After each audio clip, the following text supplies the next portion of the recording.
and welcome to this month's edition of the Indiana State Police Public Information Program. I'm your host today, Sergeant Dave Burston, Public Information Officer for the Indianapolis State Police Post. Well, the month of May is upon us, and we've got several exciting things that we want to talk to you about today.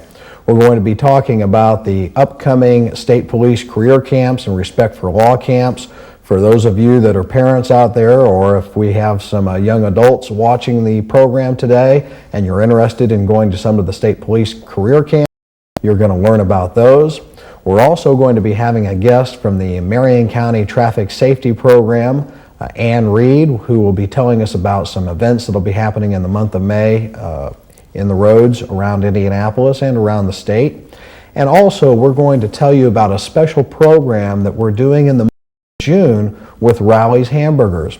They have 28 locations throughout Indiana. 16 of them are here in Marion County and the other 12 around the rest of the state. And we're going to be doing a special Buckle Up campaign with Rally's. So I hope you stay tuned and enjoy the program. And right now I'd like to introduce our first guest, Mr. Jerry Federspiel, Director of the Indiana State Police Youth and Educational Center. Jerry, good to have you here. Thanks, Dave. It's a pleasure being back on the show. It seems like the year has gone by quickly, hasn't it? Very quickly, and we're in camp season and full speed ahead. So, now, I understand that I think what we need to do, and we're going to put up a graphic for everybody to look at this. I'm going to ask you in a few minutes to highlight all of the camps that we're going to be having. But before we do that, there's a couple of new camps that are happening. One of them right here in Indianapolis. Yes, Dave. We've gone to Marion College, and it's the first time we've been in the metropolitan Indianapolis area. We're going to have a camp there for the 5th and 6th graders, and a lot of enthusiasm. We're involving the Indianapolis Police Department and Marion County Sheriff's Department for some of the classes that we're going to have along with our officers. And our other new camp is in Fort Wayne, Indiana this year at Taylor University. It's the first time we've ever been in Fort Wayne. So we're real excited about the new opportunities. Now, especially since our program is viewed specifically here in Indianapolis and also in Allen County, give a little more highlight on the Respect for Law camp. What age group is that targeting? Respect for Law is the 5th and 6th grade, Dave. And actually, if the student completed the 4th grade, we'll let them go to camp. If they've completed the 6th grade, we'll give them the option to stay in the 5th and 6th grade group, Respect for Law, or they can move on up into the Lions Law camp for the 7th and 8th graders. That's a tentative area where sometimes they feel more comfortable staying with Respect for Law.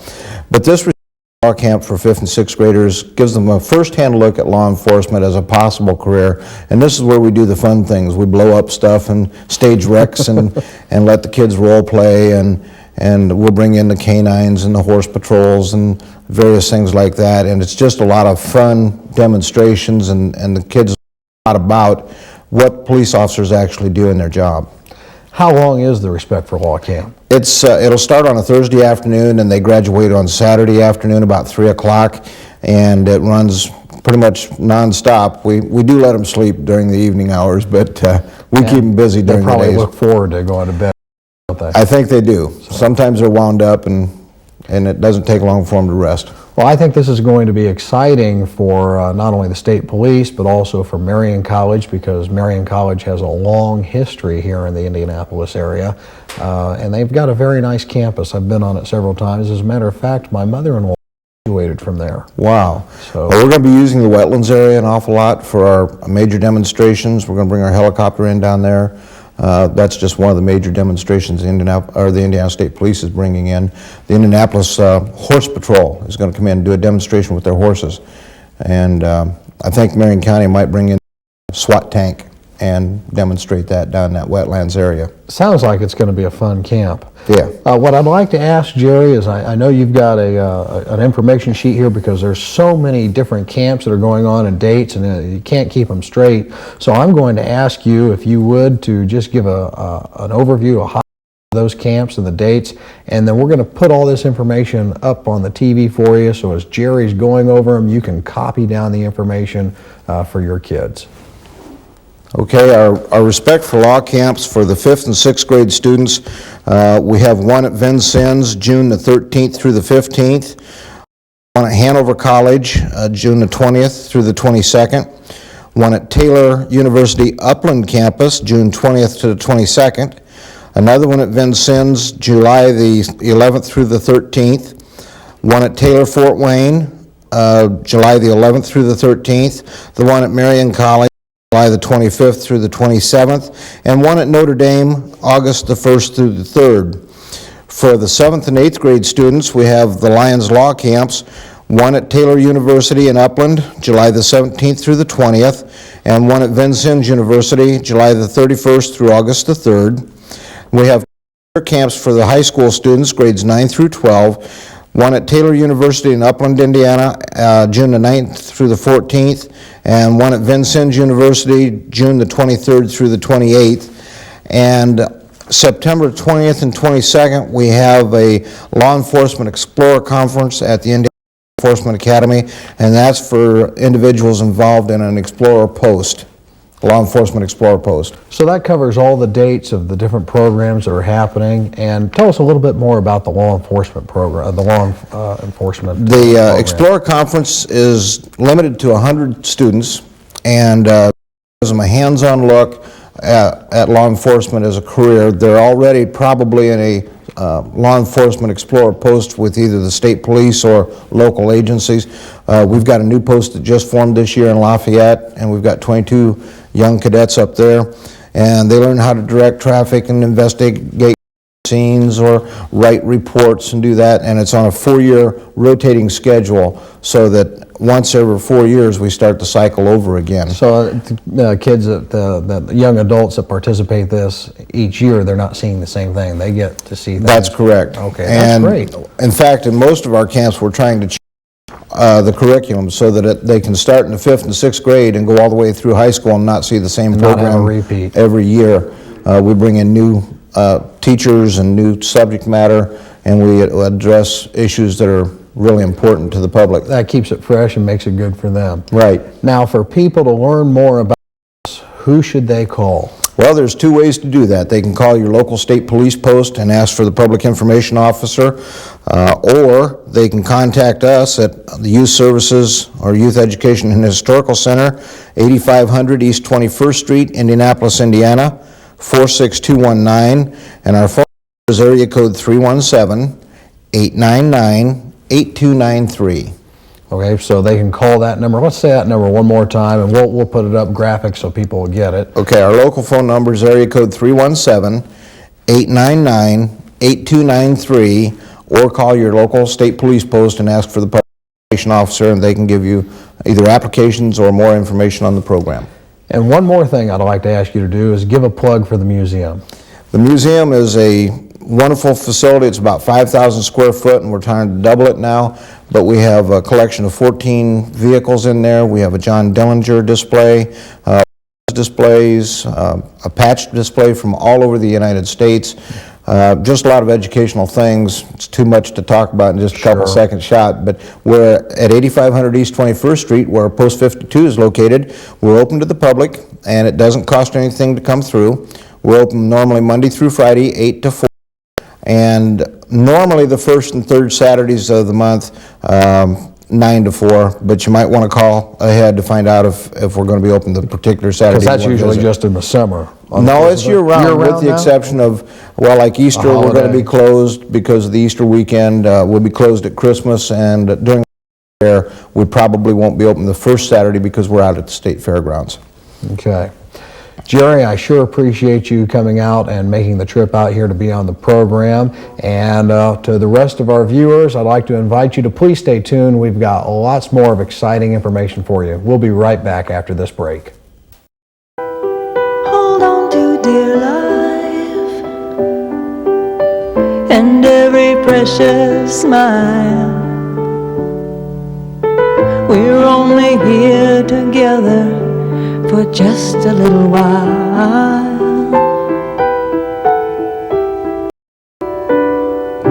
Hold on to dear life.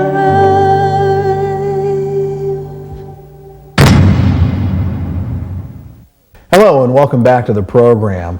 Joining me now is Ann Reed, Project Director of the Marion County Traffic Safety Partnership. And Ann, I was here thinking, first of all, welcome to the show. Thank you very much, Dave. We've known each other now 8 years, being involved with different programs since the drug recognition program in 1988. We have. So it's hard to believe, but it's gone by. You're here visiting us today. I appreciate you taking time to the program, and we want to tell our viewers a little bit more about what the Marion County Traffic Safety Partnership is. So fill us in. Okay, the Marion County Traffic Safety Partnership is a community-based program. It's located in the Marion County Prosecutor's Office here in Indianapolis, and it is a group of citizens and organizations that work together to try the traffic safety problems here within the county. We work with various organizations. We work with the Indiana State Police, Indianapolis Police Department, Marion County Sheriff's Department, Speedway Police Department, Beech Grove, Indiana State Excise, and Lawrence Police Department is also going to be joining us. Kind of like an alphabet soup there with all the agencies that are involved. It is. And then we work with outside organizations also, like St. Vincent's Hospital and Methodist Hospital and some other governmental agencies. Now, I imagine some of the traffic problems that you see in Marion County are actually mirrored in any county that has quite a bit of traffic, whether it be in Fort Wayne or in South Bend or in Evansville. What are some of the traffic concerns that face the Marion County area or any large traffic area? Well, we work with the Governor's Council on Impaired and Dangerous Driving, and we cover a lot of different issues, and the issues here in Marion County are very similar to the rest of the state. Some of the major problems are impaired driving. Our driver is a big problem. That's causing a lot of crashes. People talking on car phones, not paying attention. Talking on car phones, reading the newspaper, doing all kinds of things they shouldn't be doing while they're driving. And also speed is a problem within the county and the state. Not only on the interstates, but you're talking also state roads, city streets. So it's not just, a lot of times people sitting here, they look at me, and state police officer, and they think, oh, they're talking about speed on the interstate. That's not the only place we're concerned. Right, and we have a program that actually addresses that. It's called our intersection patrols, which we patrol at high accident areas, but also coming into those are watching speed and running radar and those kind of things, because it does cause accidents on the local streets as well as the highways. Now, along with that, you actually channel in specific efforts during different parts of the year, and now we're in the month of May, and what kind of special things have you got going on with the partnership? Well, May is a busy time in Indianapolis and Marion County with the race and Memorial Day coming up and parties. All those different things. All those different things. And so we look at a number of things. One is DUI efforts. We do want people to be cautious when they're going to parties. We want them to designate a driver.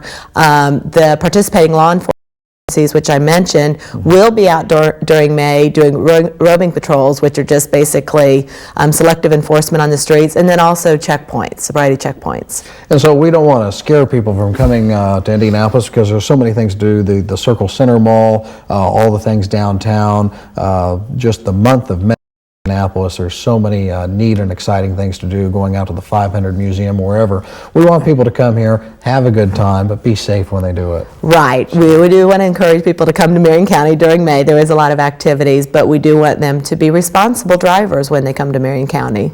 Now, you also mentioned the Governor's Council on Impaired Driving, and you work in concert with them on a number of programs? Right. We work with them on a number of programs. Operation Pullover, which is statewide, is very familiar to a lot of people. We work with them on that, which basically looks at impaired driving and seatbelt usage. I think we need to remember that always to wear your seatbelt. People are more seriously injured in accidents when they don't have their seatbelts on, and even the number of fatalities, I think the statistic is 50% of people in fatalities are not wearing their seatbelts. That little act of just making that click of the belt can make the difference. Now, specifically, you're sponsoring a program of something that I brought to you that we're doing with Rally Hamburgers.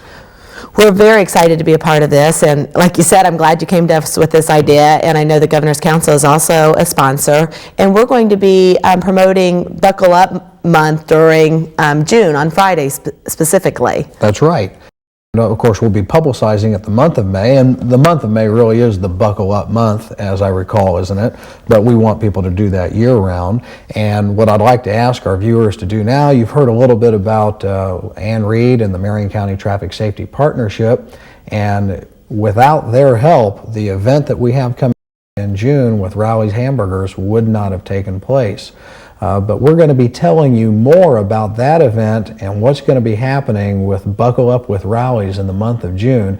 And to do that, we're actually going to take you out after this break and we're going to go visit a local Rowley's. So please stay tuned and we're going to be right back. Thank you so much for being part of the show. Thank you. I enjoyed it, Dave. Hold on to dear life We were on vacation at Lake Tahoe. and every precious smile. I was driving home and I fell asleep. I remember just wondering when we were going to stop rolling. When we finally did, I said, where's McKay? And my husband said, he's in his car seat. He was safe. Hold on to dear life.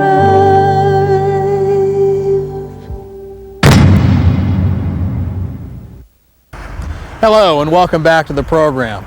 As mentioned, we told you we were going to take a trip out to Rowley's Hamburger location, which is what we've done. We're here in Plainfield, Indiana at the local Rowley's. What's happening with Rowley's? Well, it's not just Rowley's that's participating, but it's a group effort involving Rowley's, the Marion County Traffic Safety Partnership, and the Governor's Council on Dangerous and Impaired Driving. What do the three organizations mentioned having in common, plus the Indiana State Police, is we're concerned that people wear their seat belts when they're driving this summer. We know that we're in the month of May. A lot of people are thinking about the festivities that'll be happening here in the city. And after the month of May, what'll be going on, not just in Indianapolis, but all across the state, as well as across the country. We are concerned about your safety, especially when you're driving. And part of that safety is the fact that we know seatbelts save lives, and we want to reinforce that idea for everybody that's driving this summer. Part of the way we're doing that is with Rowley's help, and this is going to work. In the month of June, on each Friday, from 11 o'clock till the first 100 cars that come through the Rowley's Hamburger location, they're going to receive a prize.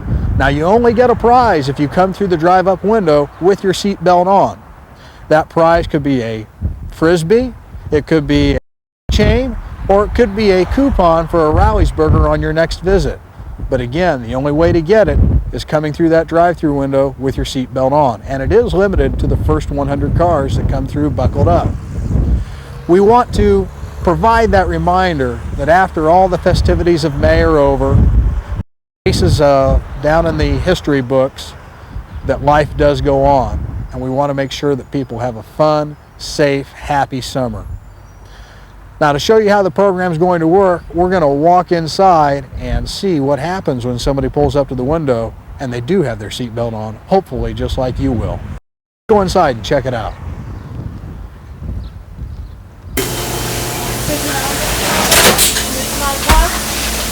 Your change, and here's the coupon. It's Buckle Up Friday. Thank you for buckling up and have a nice day. Thank you very much. Well, you saw it. That's how it works. When you come through a Rowley's Hamburger location and you have your seatbelt on when you come up through the drive-up window, you're going to get a prize, just like we mentioned. You saw the young lady here just got herself a Rowley burger for her next visit.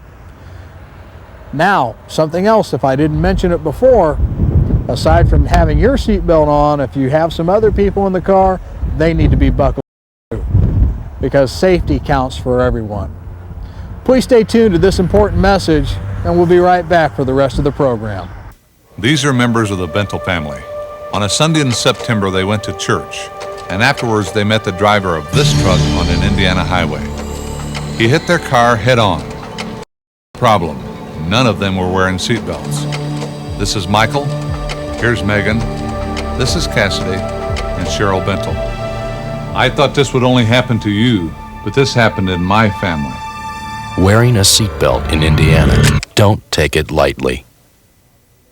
Hello and welcome back to the program. And now that you know everything you need to do the month of June to participate in the Rowley's Hamburger Buckle Up Friday, we hope that you'll head to your nearest Rowley's, get your free prize, maybe even that free Rowley burger. But remember, you're going to have to be buckled up to do that. But now we are still in the month of May, and what occupies most people's minds in the month of May is, of course, the Indianapolis 500. And this year will be no different than in the years past. We're going to have lots and lots of traffic, and that's why I've come up and invited Lieutenant Pratt McCreary, who is the Public Information Officer Commander for the PIO section of the State Police, to help close out Pat, welcome to the program. Thank you, Dave. It's my pleasure to be here. Well, it's good to have you here. Actually, it's good for me to be here in your office. I appreciate you letting us raid your office and come in here and set up. I'd like to ask, you've participated in many more race events than I have over the number of years. What are some recommendations that people coming to town? You're right. The race is a big event. We start preparing for it actually in the winter months. There's a race committee that meets with all the different agencies, both city, county, state police. It takes everybody to put this show together. That's exactly right. It's a team. One of the things that we recommend for people that are coming to the race, both for qualifications and the race, let's concentrate on the race first. The gates open at 5 a.m. and we encourage people should be within the Marion County vicinity no later than 8 a.m. to be sure and get to the time for all the festivities. Well, there's nothing more disappointing than if you're a diehard race fan, and any diehard race fan knows to get to Indianapolis early, but to cut it too close, it's better to be 3 hours early than 10 minutes late and miss the start of the race. That's exactly right, because you can only a little bit early and settle down. Hopefully the weather will be good, but some things after this winter, that's right. I hope you're right. I hope it is good. Some of the things to keep in mind are to prepare your car and all the occupants for that activity. You want to be sure and check your tires, check your coolant levels, all the fluid levels of your car. Make sure everybody makes that rest stop before you get into heavy traffic. A lot of those things will help you get to the race and be ready for a good race day. And making sure the car's mechanically in good shape is an excellent point, because no ifs, ands, or buts. People are going to be sitting in line a while. There's no way to avoid that on race day. Yeah, and another thing to keep in mind is just a good attitude as you come, realizing that there will be tie-ups. Whenever you have the number of fans that come to Indianapolis, kind of prepare yourself, and that helps too. If you're a little bit ahead, you won't be frustrated that you're running late. Whenever you have that many cars, a few of the cars will have problems, and there will be some delays, and if you can kind of keep that smile on your face and follow all the officers' directions to get to the track, that just makes your day that much more fun. Because now we didn't talk about this before, so I'm asking you a question we didn't talk about. Okay. Inside the track, typically about how many people end up being inside the track once everything starts? I have heard of course, they call it the greatest spectacle in sports or in racing, and I know the number is staggering. I couldn't venture to say. I'm thinking that it's, and I'm going to, Kevin, who's behind the camera, can't see. We usually have around 300,000 or 400,000. They don't release it. Yeah, but it's a large number of people. It's literally almost half the population of the city that is put in that small area. So when we get all the people in there, let's talk a little bit about some of the roads for people to take to get there. Some of the main roads, if you're coming from the north, most people come in via I-65 or from 465. We try to encourage people to travel down 465 on the west side. On the west side, yes. Correct. And there are a few different exits you can take. The most common one is 16th Street. Which takes you directly into the track. Well, that is actually off of 465. That's called the Speedway exit or the Crawfordsville Road exit. And then on south of there, people can take the 10th Street exit. Correct. And all roads, no matter which way you come in, the police officers will divert you to the easiest point of access to the track.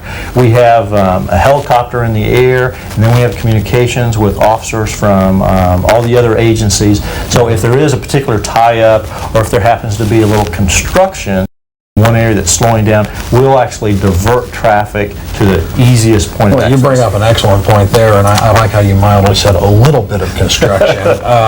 For those people that have not been to Indianapolis recently, and those that live here in the area know, there's a major construction project, as we know, on I-65. And as a matter of fact, if people are coming from the northwest part of the state, coming down I-65, it's recommended, well, really the only thing for them to do is take the 30th Street exit, I think. Right. And actually, the 30th Street exit would be coming from south to north. coming from the northwest to the south, they should probably actually take the Lafayette Road exit and then work their way down to Georgetown Road and then come into the track that way. They're not going to want to get in that I-65 construction. That's exactly right. If you're in the downtown area, there again, you're probably going to want to take Street westbound to get to the track that way. But something to keep in mind, as long as you leave early, no matter what road you're planning on taking, the officers will direct you to the easiest point or the fastest way in. When we look at people that are coming to the track, we know some people are going to their own cars. Parking is always a concern. Right. There is plenty of parking available. As you mentioned earlier, all the thousands of people that Tens of thousands. Yes, all the large group. There has never been a parking problem, no matter what type of weather we've had. The Coke plant adjacent, just immediately west of the track, that always parks several cars. There's also some private parking that people make available, whether it be their homes or what have you. So that is always really accessible. And I think the thing that people need to remember is the old saying, there is no free lunch, there is no free. A lot of residents along that area open up their yards for parking and for camping, and literally prices can be anywhere that I've seen in the past from $5 to $20 a right. Park. So it's really capitalism at its best. That's right. It's a buyer's, actually it's a seller's market. That's right. So now there are other choices for people as far as public transportation. Can you comment on some of those? That's exactly right. There is a metro bus line that provides, and also several hundred taxis that provide taxi service both from the airport and from some other designated areas around the city. But I believe it's $20 for a round trip for a metro service that pick you up in the Indianapolis downtown area. One of the things that we do is we publish tips for people coming to the track that are both available from track officials, and then we also send it to all of the news media, both radio, TV, and print media throughout Indiana, and they're very helpful in advising people tips get through the track. And as a matter of fact, one thing that people probably watched us referring to is this information sheet that we have. Hold that up. It says all roads don't lead to Indy, and it gives some good information and tips on how to go there, what routes to take, and these are available at every Indiana State Police post. Yes, that's right. So it might be worthwhile, since we're here in the month of May now, watching the program during the month, to take time and stop by the State Police post and pick one of these up. When we look at this, something else to think about, we really haven't touched on qualifications. Travel's not as hard then, but still need to come early. Qualifications, for diehard race fans, they know what qualifications are like. For those new patrons at the track, it can be an enjoyable weekend or time where it's not as crowded, and sometimes you get the feel of a little bit more family atmosphere because you get to see a little bit more. Not quite as rushed. That's right. So, that's right. Well, the bottom line is take the time, follow the directions of the officers going there, and when it comes time to leave the track, when the race is over, don't think you're going to be the first one out of there. Sit back, enjoy a little bit of time with the family, reflect on the race. If you brought just with you, make a little picnic out of it. There will be plenty of time to get out of the track. And remember, whether coming or going, buckle up and have everybody else buckled up. The life you save may be your own or that of somebody you love. Until next time, drive carefully. We'll see you in June. Bye-bye.